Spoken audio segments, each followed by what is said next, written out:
Hello and welcome back to Read Becca for my weekend reading. It's a chatty catch up on everything that I've read, everything I'm currently reading, and everything I'm looking forward to reading. And I have nothing to hold up for you today, which is kind of unusual.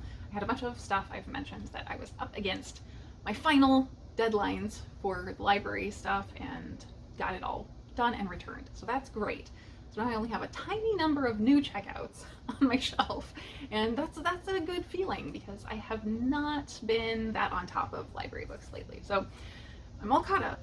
So let's run through the books that I read this week. The first one, let's talk the audiobook. I finished I'm Glad My Mom Died by Jeanette McCurdy, who is not an actress I was really familiar with. She was popular on Nickelodeon's iCarly, I guess. I've never watched that show. The whole idea of a butter sock, like if you don't know what that is, it's just a sock with butter. Who came up with that? But so she had this character on the Nickelodeon show and was a child actress. And this is the real memoir of her experiences growing up in that situation with a mother who was extremely abusive to her. I would say this is more in the vein of like Munchausen's by proxy type of stuff versus like overt violence toward her, but clearly the things on the page are quite horrific. So know that going in, including certainly things that kind of verge into sexual abuse, physical abuse, eating disorder, a lot of trigger warnings for this. So what I think is done in a very strong way in terms of the voice that she's telling her story is that she's telling it in first person from the perspective she had at whatever age she's trying to get across. So she does start quite young, at a very young age, like 3 or 4 I think is where we're kind of getting the initial conversations about her desire to please her mother, the unreasonable behaviors her mother had surrounding any sort of pushback to her whims, and her mother's really requirement that she do this for her rather than have her own desires, really. So she gets kind of pulled into being a child actress against her own will. She clearly doesn't want it. She's got anxiety about it from the very beginning. But she is so overwhelmingly codependent with her mother. Their relationship is really strange throughout. And she's been trained in that way by her mother to meet all her mother's desires. So she does it. She keeps doing it despite all of this horrible fallout for her emotionally and sometimes physically. And her mother increasingly encourages her to remain a child forever, basically, and starts sort of coaching her on the ways to remain young and small as long as she can. And there are just some really horrific things throughout. So the first part, I think, is really focused on that, on her growing up and having more and more problems with continuing to behave this way, continuing to keep up the act and remain successful even when she doesn't want to be, going along, basically. And then I actually liked the back half. And I do feel like this was only the beginning to her story, because the story ends just as she's starting to go through recovery, primarily from eating disorder. That's sort of the main manifestation here that has carried on after her mother's death. And so we see her finally getting some catharsis and actually processing what has gone on. And through this whole story she's told us, we're very much in her head. We're very much getting her perspective about what was happening as she's having realizations, or even as she's in perspective not knowing how bad these things are. And just to see that perspective shift in the back half, I think, was really, really important to getting this across. So I think this was a great memoir. I can totally see why it has swept BookTube and the bookish world. It's incredibly readable. The writing is simple. It's not, I don't think, the typical famous person memoir. It does seem very well written, and the author makes clear from early on she had a really strong interest in writing over acting that her mother kind of discouraged because she wanted her to be in front of the camera. And that, I think, shows here because the writing is on point. It's not anything with a lot of flourish or, fancy prose, but it's clear, it's compelling, and again, I think that perspective choice was really well done. So I thought this was a great memoir, and I'm very glad I listened to it on audio because it's very well narrated in terms of her getting across her own voice. The next thing that I read, I have a vlog out for the entirety, is Love at 6,000 Degrees, and I didn't love it. It was okay, and I am already starting to forget aspects of it, I think, the details, even though it was a teeny tiny short little novella. So Love at 6,000 Degrees is a Japanese translated novel, and it really focuses on the internal introspection that a woman, unnamed, is going through after she has decided to walk away from her husband, who absolutely adores her, and her child. She literally just leaves her child at the neighbors, goes to the city, and starts to stay in a hotel and meets a young man there when she arrives, and they hole up in the hotel for a few days and just have sex, occasionally go out to eat, come back, and in between they are having these very philosophical discussions about really, I don't know, abstract topics, things like the church and traditions and rituals within the church, Russian literature. The title does refer to certain like bombing aspects, and she goes to a bombing museum at one point, but I thought that was going to be much more prominent here. It is kind of an element, but it's barely there. So what did I take away from this? Not much. I didn't feel like the characters behaved like real people at all. I had to really work hard to draw some connections, and I talked about those in the vlog a little bit more, but they didn't deliver enough for me to really care about the book, honestly. So it was not great. I'm happy to have read it and experienced that. I do really enjoy Europa Editions who publish this, and I love to support translated work. So I'm glad I got in a Women in Translation read for the month, for Wit Month. The final thing that I read this this week, is Genesis of Misery, and that was much more successful, thankfully. That book was probably like a little over a 4-star, so it was a very good, but I think I'm going to sound like I didn't like it, because everything I have to say is about why it wasn't that like new favorite for me, because I so wanted it to be. So this was a book, if you are new here, early this year, I really focused on diving into the massive list of 2022 releases that were eligible for Sci-Fi and Fantasy Awards for this year, and this was one that was on the bubble and I chose not to get to intentionally, because I kind of thought it was going to be a me book, but not one that would have a big appeal to a lot of readers to be viable for nominations. And both good and bad, I was right in that, I think. I don't know who to recommend this book to, really, outside of myself.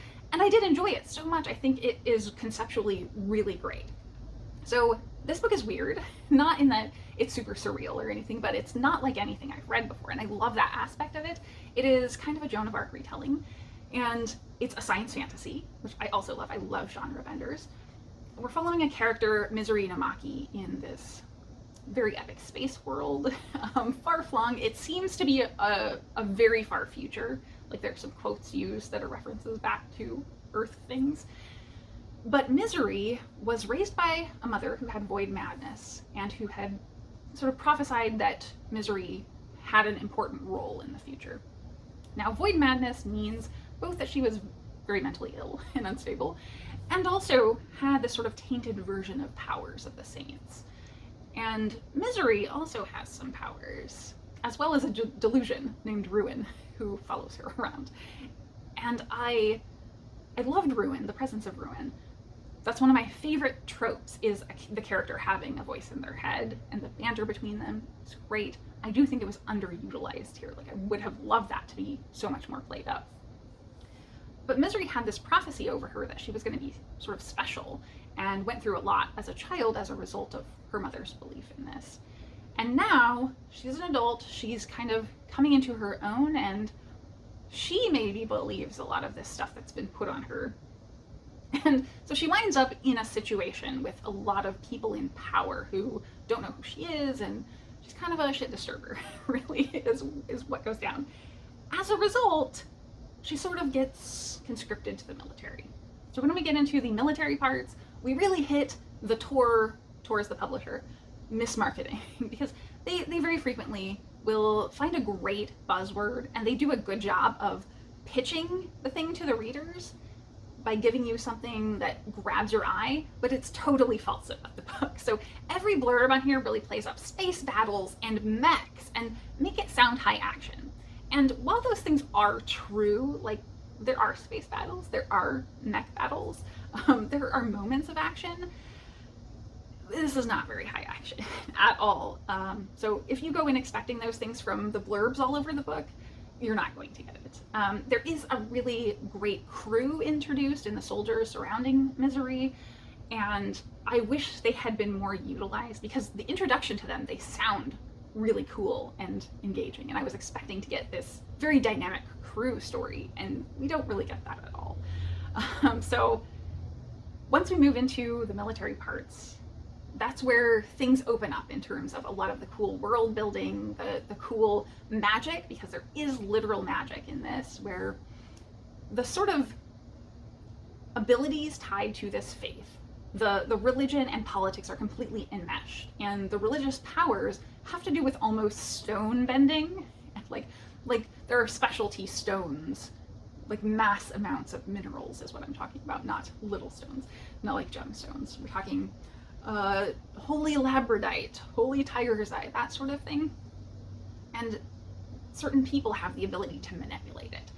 And so these mechs seem to be manipulatable by the people who also have this ability. And of course, Misery is going in to be a Seraphim pilot. That's the mechs. So from there, we've got a big conflict. The reason for this military is the fact that there's a massive holy war against the heretics, literally the heretics in caps. And we never really find out, I don't think at any point, why. I wish I had more of that. Like, what is the source of all of this? Like, where's the backstory to this? I really wanted that, and I think this would have been a much longer book if we had gotten everything that I wanted, honestly, though. If you have read Yang's previous work, this is most similar to Red Threads of Fortune, in that I think Red Threads is probably my least favorite of the Tenserette novellas for the same reasons as I struggled with this. Number one being that it really kind of just throws you into what's going on, but there's not really action. And I don't usually have a massive problem with that, but there has to be something for you to grab onto or connect with going on to keep you going, right? And there really isn't that. There was nothing I could grab a hold of to be like, okay, this is carrying me forward, until over 100 pages in. It was quite a while to really be like, okay, what is the plot thread for me here? Or the character even. The character, I do feel there was a significant disconnect from the character in both Red Threads and this story, and that makes it harder to get sucked in. I also think that both Red Threads and the Genesis of Misery are very uneven in terms of pace, because they both are very flat pace initially, really kind of plodding, not necessarily like zero action, but it is very slow to develop. But then we get total peaks and valleys through the rest of the book, I think, once it gets going. And that makes it hard to kind of stay in the flow of the book, I would say, because you'll have a burst of 2 pages and then nothing for a long time. And so while that didn't necessarily bother me, it definitely gave me a hard time in just keeping going forward, because the momentum kept dropping back and forward. Future editing me here. I somehow failed to mention that because this is written in third person, we don't really get the emotions that Misery is going through here. And I think that was a miss, because that could have added whole additional layers to the story.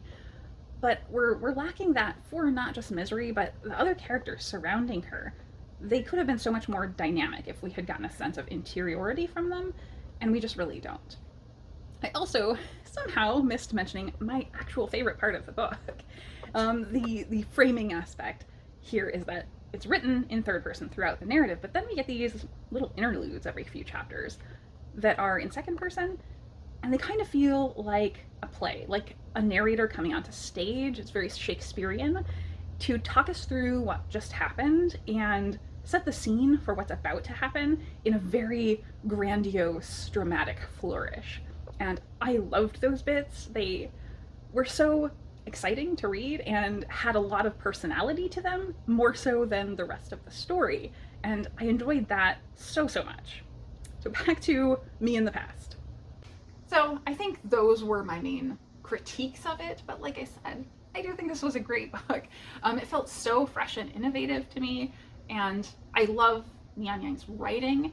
I love the diversity, things like gender pronouns, and the way that the different individuals interacted surrounding that, the way that was world built, I guess, was really important to this, and I liked that. That aspect is also in the Tensorate series as well.